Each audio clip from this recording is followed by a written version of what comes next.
Olá, estamos começando mais um programa Cidadania, um programa sobre o cidadão e os seus direitos. Você que nos acompanha toda quinta-feira, 7 horas da noite, aqui na TV Câmara Mossoró, já sabe, já conhece que a gente chega para levar até você informação sobre os mais variados temas, sempre abordando questões sociais, questões na área da saúde, questões jurídicas, para deixar você, cidadão, cada vez mais bem informado, conhecedor dos seus direitos e também dos seus deveres. Bom, meu parceiro Adalto Vasconcelos já está aqui conosco nos nossos estúdios e juntos nós vamos falar hoje sobre um tema que é muito importante, principalmente porque estamos em ano eleitoral. Nós vamos falar sobre o dia da eleição. O que pode, o que não pode, o que é vedado, o que é permitido aos candidatos, aos eleitores, como votar, quais documentos são necessários. Então, para tirar todas as nossas dúvidas, nós vamos conversar hoje com a doutora Lorena Gualberto, que é advogada, atuante na área eleitoral, professora, e vai poder conversar conosco e tirar um pouco das nossas dúvidas. Bom, mas nós lembramos a você que nós temos o nosso canal, nós temos o nosso YouTube, onde você poderá acessar e assistir não só as edições anteriores do programa Cidadania, como também aos outros programas da TV Câmara Mossoró. Então acesse lá, TV Câmara Mossoró, e assista as nossas edições. Nós temos também o nosso Instagram, vai aparecer na sua tela, @programa Cidadania, tudo junto. Lá você pode deixar sua crítica construtiva, seu comentário, sua sugestão de tema para os próximos programas, sugestão também de convidado que você quer vir aqui conversando conosco, porque juntos nós queremos construir esse canal que é de cidadania e para isso a gente quer também a sua participação.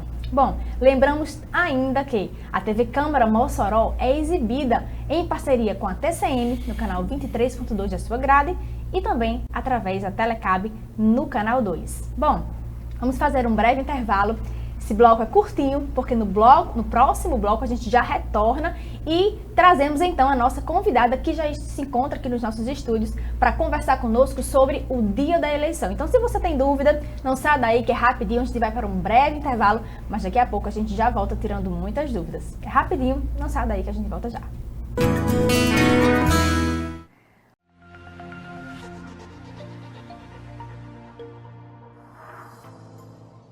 O Programa de Gestão Estratégica e Transformação do Estado, Transforma-Gov, tem por objetivo simplificar e modernizar a gestão estratégica da administração pública federal. Com uma gestão mais simples, mais moderna e, portanto, mais rápida e eficiente, o governo federal espera economizar recursos e fortalecer a entrega de serviços e políticas públicas à sociedade. Para tanto, a equipe do Transforma-Gov se une à equipe de gestão estratégica dos órgãos da administração pública federal. Juntas, essas equipes realizam um diagnóstico do órgão e identificam suas necessidades de simplificação e modernização administrativa. Esse diagnóstico abrange 5 áreas: governança e gestão estratégica, serviços aos cidadãos, processos, arranjos institucionais e estruturas organizacionais e gestão de pessoas. A partir desse diagnóstico, o órgão e o Ministério da Economia pactuam um plano de gestão estratégica e transformação institucional. Por meio desse plano, o Ministério da Economia apoia a implementação de medidas de eficiência administrativa, bem como de soluções digitais, capazes de tornar a gestão do órgão mais simples, moderna, econômica e eficiente.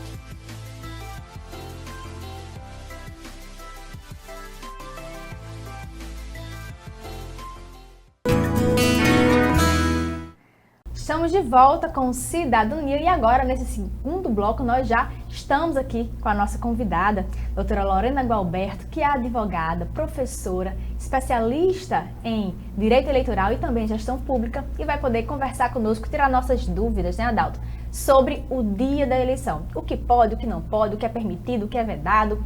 Bom, nós, antes de iniciarmos essa conversa, nós gostaríamos de agradecer sua presença, sua disponibilidade, doutora Lorena, em vir aqui conversar conosco, tirar as dúvidas dos nossos telespectadores. Na verdade, eu que agradeço o convite. Para mim é um imenso prazer estar na companhia da doutora Joyce, doutora Adalto, do qual eu tenho um grande respeito e admiração profissional. Enfim, e um programa cidadania, né, que o nome já diz para que ele veio, realmente para dar o seu contributo à sociedade, ao cidadão, informar. Então, além da comunicação, nós temos aqui um perfil social do qual muito me interessa e uma satisfação contribuir com esse processo. Para nós é uma alegria imensa, né, realmente, hoje estar recebendo a doutora Lorena, que irá trazer assuntos atinentes ao momento em que vivenciamos, né, no que diz respeito ao direito eleitoral e às eleições propriamente dito, né. Recentemente, nós tivemos sua esposa, Carla, aqui, trazendo algumas informações acerca daquele pleito anteriormente ao dia propriamente da votação, mas hoje nós temos a doutora Lorena, que irá tratar basicamente e especificamente no que diz respeito ao dia em que o eleitor sai realmente de sua residência para ali exercer o sufrágio do voto. E aí eu começaria, doutora Lorena, de 2 em 2 anos nós temos períodos eleitorais, né? Esse ano nós também vivenciamos esse momento. Esse ano em específico nós teremos a disputa para que cargos e que ordem, a senhora pode dizer aqui para o nosso telespectador, seria do dia da votação e quem votar primeiro, quem é o segundo? As eleições de 2024 estão aí para elegermos os cargos de vereadores e prefeito. Na urna eletrônica, no momento em que o eleitor entrar e for fazer o seu processo de votação de escolha, ele vai votar inicialmente, a priori, no seu vereador, 5 dígitos, e na sequência para prefeito, que serão 2 dígitos. Então, nessa ordem é que ele consegue realmente finalizar o processo de votação frente à urna eletrônica. Interessante, né, Adalto, doutora Lorena, que apesar, como bem Adalto frisou, nós termos esses períodos eleitorais a cada 2 anos, essas dúvidas sempre surgem nas pessoas. Qual voto eu vou dar primeiro? É o vereador? É o prefeito? E outra dúvida que todo ano surge é: quais documentos são necessários para eu votar? Né, a gente sabe que já foi falado muito, já foi informado muito, até pelos órgãos, né, da Justiça Eleitoral, que não é mais necessário aquele título do eleitor em papel. Mas eu pergunto, doutora Lorena, com quais documentos o eleitor ele vai poder se dirigir e realizar o seu voto? Bem, inicialmente, de maneira geral, para que a gente entenda esse processo exigível pela Justiça Eleitoral, é um documento oficial com foto. Hoje nós temos um instrumento interessante que é o e-título, não é? Você entra lá no site da Justiça Eleitoral, você vai ter disponibilidade a esse aplicativo, você pode baixar no seu celular, mas, óbvio, se você for portando seu RG, sua carteira de habilitação ou um documento de inscrição profissional, por exemplo, você também vai estar cumprindo os requisitos de apresentação de documentação de identificação frente ao processo eleitoral. É interessante a gente perceber que dentro do TSE existem agora vários instrumentos que facilitam a vida do cidadão. Falamos agora há pouco na pergunta inicial sobre o processo de votação, inclusive tem uma simulação dentro do TSE, um simulador de voto. Então você, cidadão, já pode ir lá no site e simular e você vai ver exatamente como é a ordem, aonde confirmar, onde anular, onde corrigir, por exemplo, uma digitação errada. Então, da mesma forma, o e-título está aí como instrumento aplicativo para que você tenha sua identificação digital agora, o que facilita a vida de muitos. E só reforçando, né? Tem que ser um documento oficial com foto. Com foto. Certidões de casamento, de nascimento, elas não são permitidas, né? Não, porque não vai ter a foto, né? Então, basicamente, dificulta a identificação realmente da sua identidade nesse momento. Doutora Lorena, eu vou aproveitar aqui a pergunta do nosso colega Joyce, e a título de complemento. No dia da votação, todas as pessoas, elas são obrigadas a votar? Ou existe uma faixa etária, na verdade, ali do que é facultativo, do que é obrigatório? Dentro do processo eleitoral, é comum escutarmos essa frase: o voto é obrigatório. Né? Escutamos isso em todo lugar. Mas, dentro do direito, temos as exceções. E nessa faixa etária que você acabou de me abordar em relação à faixa etária de idade, está incluída nas 3 exceções que eu vou apresentar para vocês.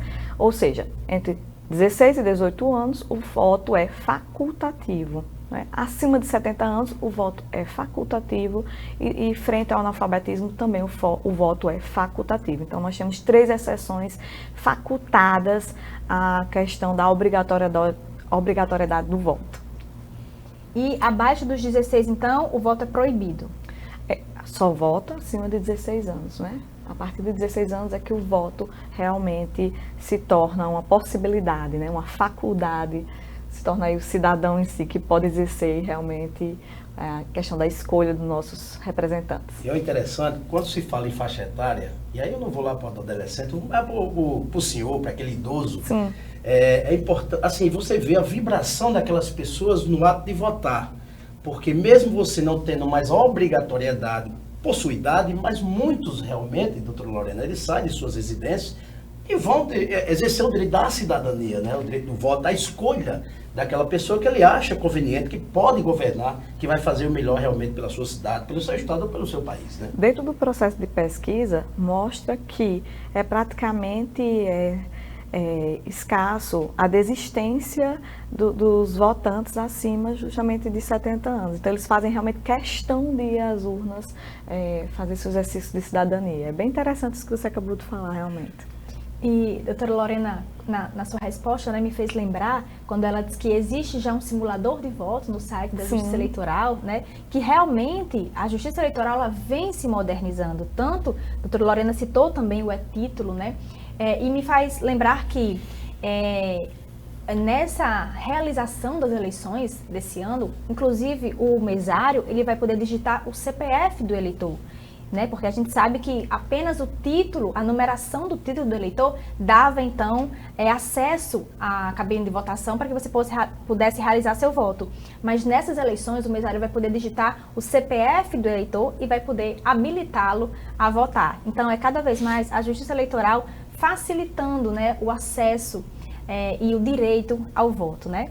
Mas voltando a falar, né, Adalto, sobre o dia da votação e o que pode e o que não pode, né? E aí vamos lá, cada um eleitor saindo de suas residências para ir ao local de votação. Doutora Lorena, o que eu posso vestir? O que eu posso portar no dia da eleição? Eu posso ir com qualquer roupa, eu posso ir com roupa de candidato, eu posso juntar os meus amigos, fazer uma festa no dia da eleição. Como é que funciona? Realmente é uma verdadeira festa, a maior festa popular que a gente conhece, né? Na verdade, em relação à vestimenta, não existe uma regulamentação, certo, do TSE, proibindo você de se vestir de alguma forma. O que existe você vai se dirigir a órgãos públicos, dos quais tem regulamento para vestimenta. Então, você não pode ir com roupa de praia, por exemplo, né? Votar. Mas, logo, levando-se em consideração que essa pergunta realmente gera muitas dúvidas em relação à questão realmente de manifestação de opinião e do seu voto, basicamente você, como eleitor, se quiser vestir uma blusa, uma camiseta de cor, com a cor do seu candidato, você pode vestir, você pode colocar um bottom, você pode usar um bottom, você pode, se quiser votar com uma bandeira, inclusive. O que você não pode é o quê? Você não pode, naquele momento, desrespeitar os outros no sentido de manifestação, ou seja, aglomerar-se com os seus colegas, não é? Fazer a boca de urna que a gente conhece. Então, na verdade, o procedimento de vestimenta, ela é ok, tranquila, no sentido de sua escolha. O que não pode, na verdade, é você utilizar-se dela, não é? Para que você consiga aí fazer boca de urna, pedir votos. Aí isso não pode. Que é o que eles chamam de manifestação silenciosa. Silenciosa. Né? Cada um de forma individual faça a sua manifestação, mostre a sua camisa, o seu voto, Sim. mas de forma realmente individual. Houve aglomeração, então realmente há, na verdade, indicação para que se disperse, né? Ou seja, que as pessoas realmente evitem, sob pena de vir responder a um processo, seja de natureza eleitoral, criminal ou qualquer outra natureza. Bom, Adalto, doutora Lorena, a gente vai fazer um breve intervalo porque o nosso bloco já está esgotando, mas a gente retorna ainda no próximo bloco do Cidadania, ainda falando sobre o dia da eleição. É rapidinho, a gente volta já. Oi, eu sou a Amor, a Associação de Pais e Amigos dos Autistas e TDAH de Mossoró e região. Mas você também pode me remeter ao sentimento, que por sinal, aqui não falta, sempre sobra. E por sonhar com um mundo melhor, com uma sociedade mais informada, inclusiva e tolerante, há 5 anos eu nasci. Eu digo que é de suma importância, né, termos uma entidade como essa, né, para receber, para acolher, né, essas famílias, né, que já vêm com inúmeras dificuldades, né, desde da descoberta do laudo, né, do diagnóstico, né, do seu filho ou sua filha, e todo o tratamento, né, que aí vai se deparar. Então, a associação está justamente para dar esse suporte. Então, por isso, essa é a nossa luta enquanto associação, enquanto cidadão, enquanto pai e hoje enquanto representante, né, da associação, com toda uma equipe que fazem parte, né, dessa diretoria, os próprios associados que somam conosco para que possamos, né, buscar, né, fazer a inclusão, né, porque políticas públicas é inclusão, né, quando não há políticas públicas, com certeza famílias estão sem ter acesso ao serviço de saúde de qualidade. Por aqui a gente brinca, se diverte e compartilha muitas experiências. Por isso acabamos nos tornando uma grande rede de apoio e suporte. Assim, então a associação tem o intuito mesmo de buscar políticas públicas para beneficiar essas crianças e adolescentes. A associação também busca apoiar as famílias, né, porque assim, quando se recebe um diagnóstico, muitas famílias ficam em choque, né? Então assim, e nós enquanto grupo, a gente dá apoio uns aos outros e isso fortalece muito, né? E a importância da associação é muito grande, porque é esse grupo de apoio.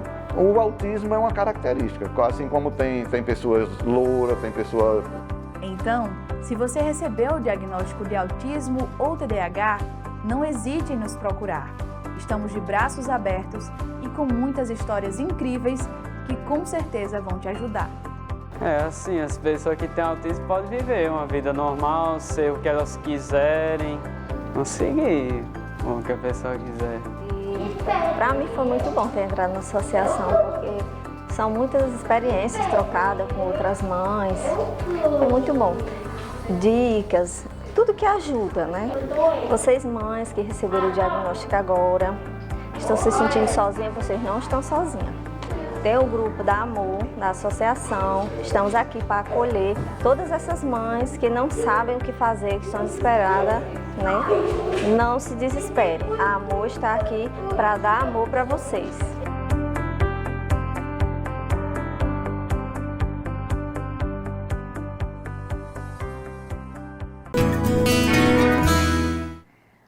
Estamos de volta com o terceiro bloco do Cidadania, hoje conversando com a doutora Lorena Gualberto, advogada, sobre o dia da eleição. E nós falávamos no bloco anterior, doutora Lorena, sobre o que pode vestir e o que pode portar no dia, quando você se dirige para o local de votação. E aí eu pergunto, porque é uma dúvida muito recorrente das pessoas acerca do celular. Pode entrar com o celular no local de votação? Você pode utilizar o seu celular, até porque hoje... basicamente o título, como é digital, né? É comum que a gente vá votar com o nosso celular. Mas na hora de você entrar na cabine, na hora da sua escolha, realmente você não vai poder estar portando o seu celular. Isso vai ficar recolhido com o mesário, ou então você vai ter que desligar realmente e guardar o celular. Como uma forma de proteger aí o sigilo do voto. Então o celular hoje você vai ter que guardar na hora que você for fazer a sua escolha. E já, de forma complementar essa pergunta, já que nós citamos então essa questão de entrar na cabine de votação para realizar o voto, terceiros podem acompanhar, por exemplo, um idoso, ou eu como mãe posso levar meu filho e entrar com ele para realizar o voto? Como primazia, nós temos o sigilo do voto, para evitar, historicamente, os problemas que nós já tivemos como o voto de cabresto, né, por exemplo. Então, assim, basicamente a regra geral é que o voto é sigiloso e você vai ter que entrar na cabine sozinho. Mas temos algumas exceções, o qual o próprio mesário presidente vai definir essa necessidade. A questão da deficiência visual, por exemplo, é um aspecto que permite essa avaliação e o acompanhamento àquele momento da hora da votação, né? Tem uma tecla especial, inclusive, para sinalizar, vai ter todo o registro e o cadastro frente a essa exceção e também a questão do idoso. Então, nós temos algumas exceções que vão ser avaliadas naquele momento pelo presidente da mesa e isso vai ser tudo registrado. Por óbvio, nesse momento, quem vai acompanhar também vai ser avaliado. Não pode ser o quê? Pessoas vinculadas ao processo eleitoral. Então, isso vai ser avaliado no momento da votação. Isso, Adalto, é muito importante que a doutora Lorena citou, porque essa análise, se uma criança pode entrar com seu responsável, ou se aquele idoso ele necessita realmente de acompanhamento ou deficiente, isso é uma análise do presidente da mesa, do mesário. Porque o que é que acontece no local de votação? Muitas pessoas querem levar, por exemplo, uma criança, e aí o mesário se recusa a aceitar. E aí a pessoa diz, mas naquela outra sessão ali estão deixando, por que você não está deixando? Então, assim, o TSE ele não tem uma legislação própria que regule essa questão. Então, fica a cargo de cada mesário, exercendo autoridade, né? Aquela autoridade pública decidir ou não se vai deixar ou não. E a gente orienta também que as pessoas tenham um bom senso, né? A gente sabe que são apenas dois cargos a serem votados, geralmente são filas rápidas, mas a gente pede que as pessoas tenham um bom senso, né? Na hora de levar sua criança, né? Ou de então requerer o acompanhamento de um idoso, né? É necessário analisar se aquele idoso ou analfabeto ou deficiente precisa realmente daquele acompanhamento, né, Adalto? E aí por isso que a questão que é o mesário que vai determinar essa situação naquele momento. E o bom senso, eu acredito, deve imperar para evitar conflitos desnecessários, né? Até porque o mesário é que faz o levantamento visual se aquela pessoa realmente é necessitada ou não. Se ela precisa ou não de um acompanhamento e levar aquela pessoa até a cabine de votação. E aí vamos lá, vamos falar em fiscalização. Porque isso é um ato de fiscalização também, saber se estão correndo dentro dos trâmites legais, do que foi orientado, do que é permitido. Os fiscais, doutora Lorena, eles podem permanecer nas salas de votação? Os fiscais, eles estão ali para, o nome já diz tudo, né? Fiscalizar. Então, de modo que dentro das salas, o processo de fiscalização ele deve existir. Dentro da cabine, não, mas dentro da sala, sim, e das sessões. Inclusive, ele pode fiscalizar mais de uma sessão, ele pode firmar naquela sessão, e a população tem que entender que aquele fiscal, ele está ali cadastrado pela Justiça Eleitoral, tem todo um processo de regulamentação e de trabalho. Então, isso vem para dar segurança realmente ao processo eleitoral. Então, a presença do fiscal, ele não deve incomodar, na verdade, ele deve ser bem visto. Doutora Lorena, em relação ainda ao dia de votação, supondo que eu sou uma eleitora, que estou com a situação favorável na Justiça Eleitoral, estou quite com a Justiça Eleitoral, estou com o meu título de eleitor em dia, estou apta a votar e quero votar, mas ocorreu um imprevisto no dia da votação. O que é que eu posso fazer se eu não conseguir votar naquele dia? Você, como vota, se você está dentro daquele aspecto de obrigatoriedade, ou seja, fora do campo de faculdade, ou seja, obrigatório realmente seu voto, então você tem que justificar sua ausência frente à Justiça Eleitoral. O porquê de você não ter ido votar. Se você estiver fora da sua cidade, de onde você vota, você se dirige, se assim você puder e tiver como, a qualquer local de votação e ali justifica. Se não, o e-título novamente aqui aparece, né, como facilitador, você pode junto à plataforma fazer sua solicitação de justificar seu voto. Você tem até 60 dias para fazer isso. Se você assim não fizer, você pode incorrer inclusive no pagamento de multa, né, que vai ser valorado aí pelo juiz eleitoral.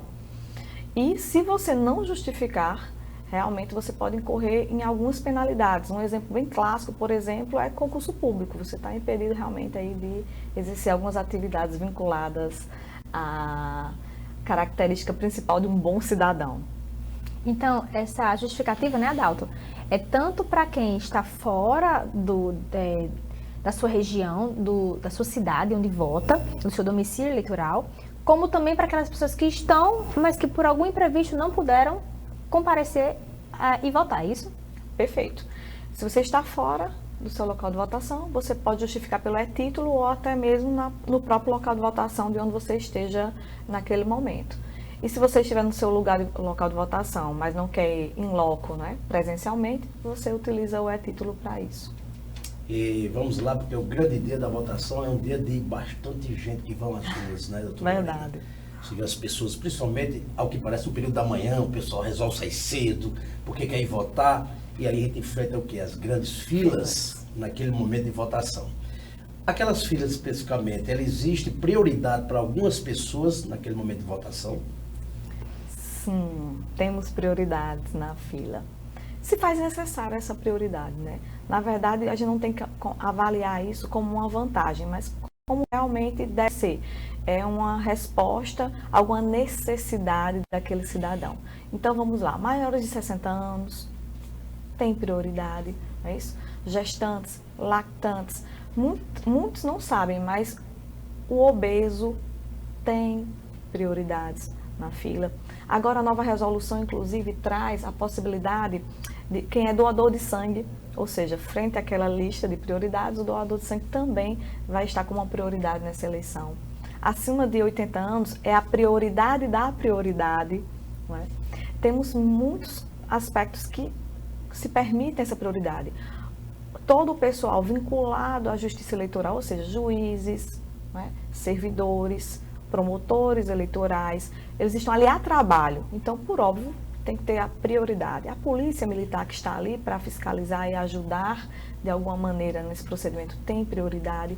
Então, basicamente, são essas pessoas que, de um senso comum, podemos imaginar que para eles é preferível que eles votem logo, né? Tenham acesso direto para que continue o trabalho e ajudem no processo eleitoral daquele dia transcorrer com mais tranquilidade e efetividade para todos. E o interessante, doutora Lorena, a gente fala de essas pessoas que são prioritárias no momento da votação, no momento de pegar realmente uma fila naquele horário, naquele momento em que vai realmente exercer o sufrágio ali do voto. E, ao que parece, aquelas pessoas que precisam realmente de uma outra, de um terceiro, para que o acompanhe, para que o leve até a cabina, por exemplo, principalmente as pessoas que têm uma faixa etária já bastante elevada, ou que sofrem de alguma impossibilidade de locomoção, quem sabe, que precisa do acompanhante. É interessante que o próprio acompanhante também, essa questão da prioridade, ela se estende também aos acompanhantes. E não é obrigado o acompanhante ter que votar naquela sessão. Ele tem a prioridade, inclusive, de votar noutra sessão. Porque há uma extensão àquela pessoa, obviamente, que levou aquela pessoa que estava impossibilitada de ir só no momento da votação. É interessante, né? Porque demonstra que, assim, essas prioridades, e principalmente no caso de falta de necessidade de chegar só e precisar de um acompanhante, de um terceiro, aquela pessoa também ela vai ser beneficiada com essa prioridade, né? É verdade. Doutora Lorena, a gente vai fazer um breve intervalo, mas a gente retorna no nosso último bloco, ainda conversando sobre o dia da eleição. Próximo bloco também nós temos nosso professor Pedro com seu quadro, então não sai daí que a gente volta já.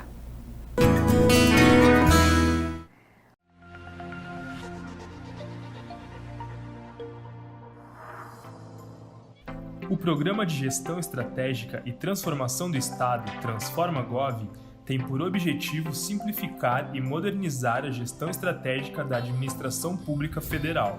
Com uma gestão mais simples, mais moderna e, portanto, mais rápida e eficiente, o governo federal espera economizar recursos e fortalecer a entrega de serviços e políticas públicas à sociedade. Para tanto, a equipe do Transforma-Gov se une à equipe de gestão estratégica dos órgãos da administração pública federal. Juntas, essas equipes realizam um diagnóstico do órgão e identificam suas necessidades de simplificação e modernização administrativa. Esse diagnóstico abrange 5 áreas: governança e gestão estratégica, serviços aos cidadãos, processos, arranjos institucionais e estruturas organizacionais e gestão de pessoas. A partir desse diagnóstico, o órgão e o Ministério da Economia pactuam um plano de gestão estratégica e transformação institucional. Por meio desse plano, o Ministério da Economia apoia a implementação de medidas de eficiência administrativa, bem como de soluções digitais, capazes de tornar a gestão do órgão mais simples, moderna, econômica e eficiente.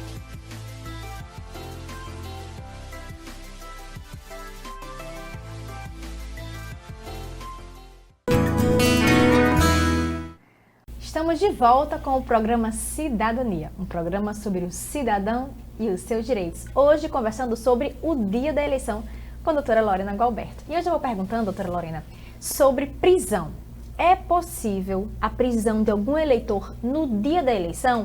E já acrescento a segunda pergunta. Aquelas pessoas que estão presas, elas têm o direito ao voto? Assunto polêmico. É possível. A gente escuta muito, né? No dia da eleição, 5 dias antes, até 48 horas depois, não é possível ser preso, né? Mas existe, óbvio, as exceções, como tudo no direito. Então, essa prisão, só se não for em flagrante, né? Realmente se não tiver uma sentença condenatória irrecorrível de crime inafiançável, se não tiver o desrespeito ao salvo-conduto. Então, Frente a essas exceções, a regra realmente é essa, né? Não pode existir realmente a prisão. E aí, já seguindo para o seu segundo questionamento em relação aos presos, se forem presos provisórios, sim, eles podem votar. No preso realmente com condenação, ele não vai participar desse processo, ele perde realmente esse direito do voto. Então, hoje nós temos um grande fator complicador no processo eleitoral, realmente, em relação a entender quando se pode realmente ter essa abordagem, quando pode ocorrer a prisão, quando não pode. E aí é bom que a população realmente já fica íntimo desses termos mais técnicos, mais jurídicos, e ficam conhecendo realmente como acontece, por que aconteceu a prisão e naquele caso não aconteceu. Então é super interessante esse assunto. Há pouco tempo a doutora Lorena tratou aqui acerca do procedimento que o cidadão, aquele eleitor, ele deve tomar no caso de impossibilidade de ir às urnas. Por uma razão ou outra, ele não pôde votar, seja viagem, ou mesmo estando na própria cidade, não teve como comparecer. E a doutora Lorena já falou exatamente quais são os procedimentos que devem ser adotados nessas situações. Mas, doutora Lorena, vamos supor que esse eleitor realmente não tomou as providências cabíveis, né? Ou seja, não tomou aquele procedimento em que a legislação, obviamente, lhe atribui. Nesses casos, quais são as consequências para esse eleitor que não vota e também não justifica?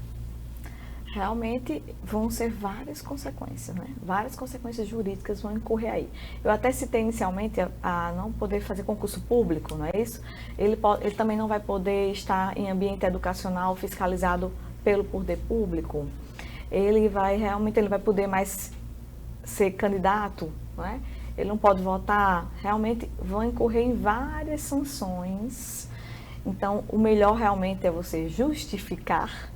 Não custa nada, você vai lá no seu e-título, faz sua justificativa. Se não tem habilidade com o meio digital, se faz presente junto ao TSE. A multa ela vai incorrer de 3% até 10% de um salário mínimo, então realmente é uma multa de um valor pequeno. Então a melhor coisa é que você fique realmente regular com suas obrigações eleitorais. Doutora Lorena, passado o dia da eleição, então, supondo que eu fui à urna votar, estou quite com a Justiça Eleitoral, ou que eu servi como mesária, como eu faço para requerer essas certidões de quitação eleitoral ou de participação como mesário? Eu preciso me dirigir ao TRE?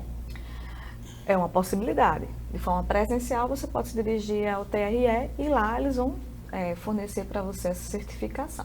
Mas hoje, no próprio site do Tribunal, né, da Justiça Eleitoral, tem um link de acesso às certificações, do qual você lança informações dos quais eles solicitam e lá já vai gerar automaticamente a certificação para você.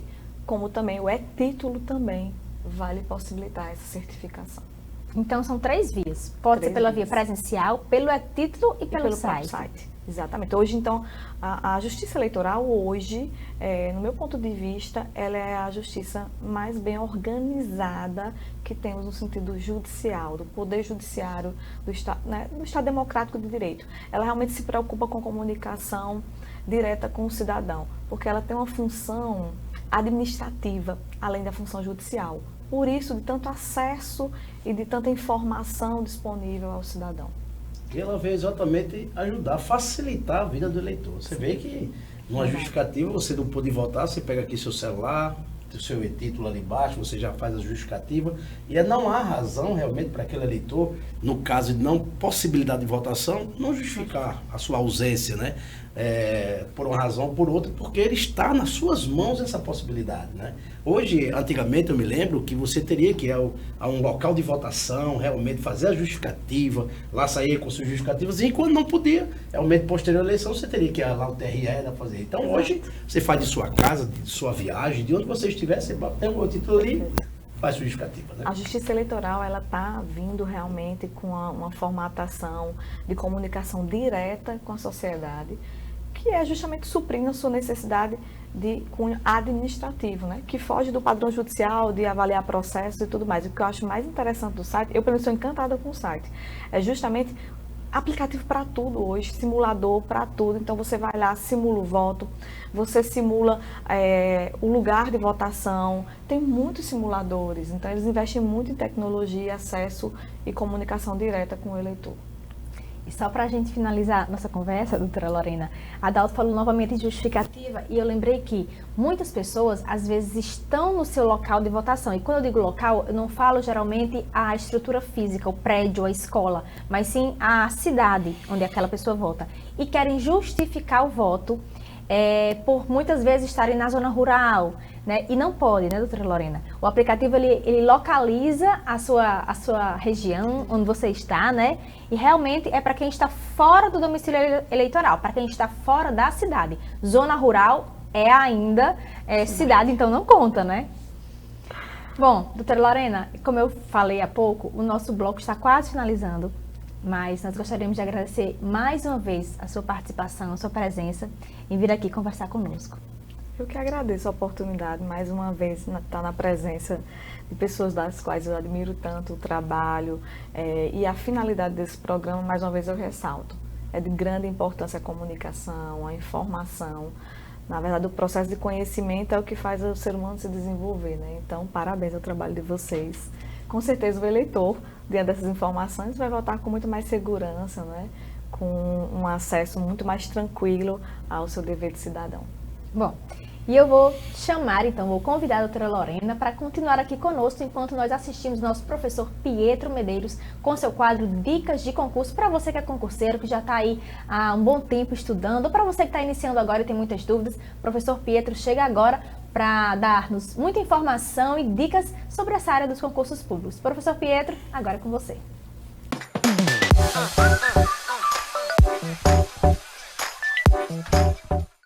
Olá, você que nos assiste, grande abraço minha amiga Joyce aí no programa Cidadania, um programa sobre o cidadão e os seus direitos. Veja só, o tema hoje relacionado a concurso público.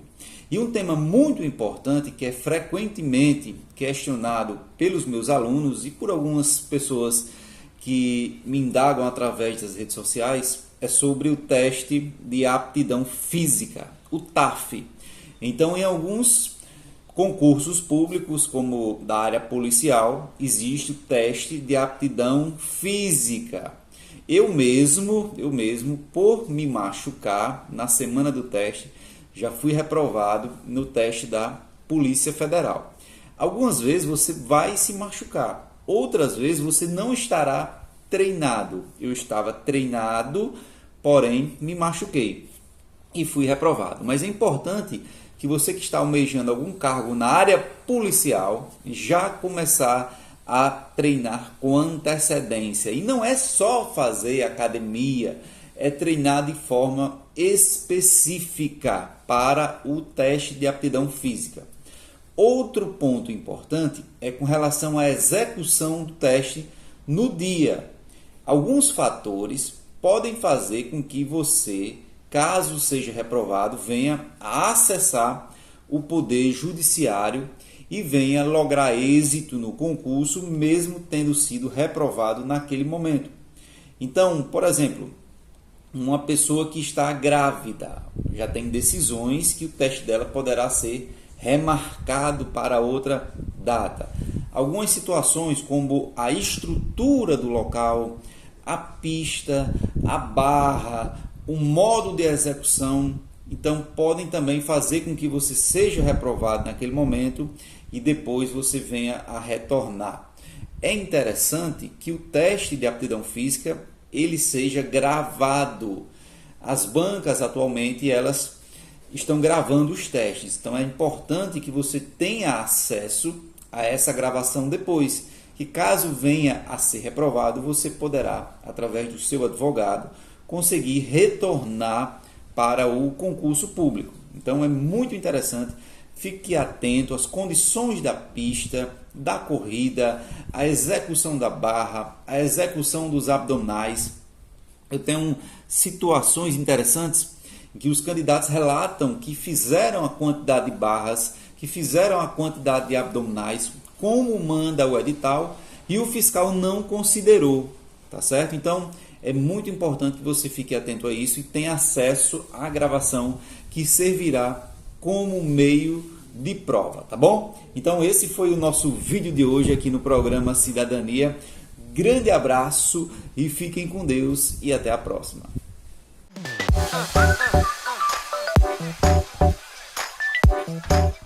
Obrigada, professor Pietro, por mais um quadro Dicas de Concurso. Obrigada pela sua colaboração.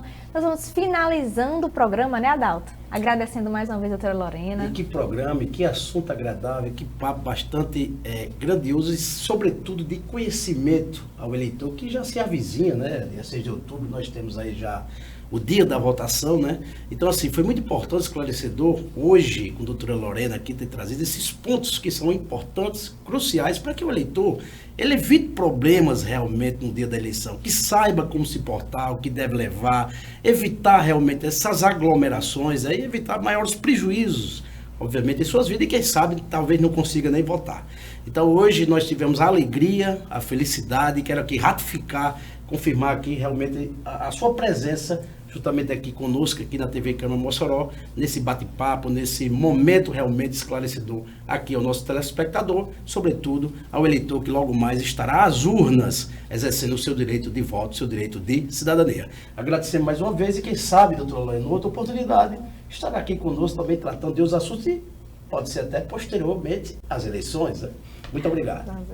Prazer. Bom, nosso programa continua com as portas abertas, seja sempre muito bem-vinda. Nós vamos finalizando o programa, mas convidamos você a continuar aqui na tela da TV Câmara Mossoró acompanhando a nossa programação. Lembre, acesse nosso Instagram e também o nosso canal do YouTube para assistir às edições anteriores, porque juntos queremos construir esse canal que é de cidadania. O programa vai chegando ao fim. Até a próxima quinta-feira, 7 horas da noite. Tchau!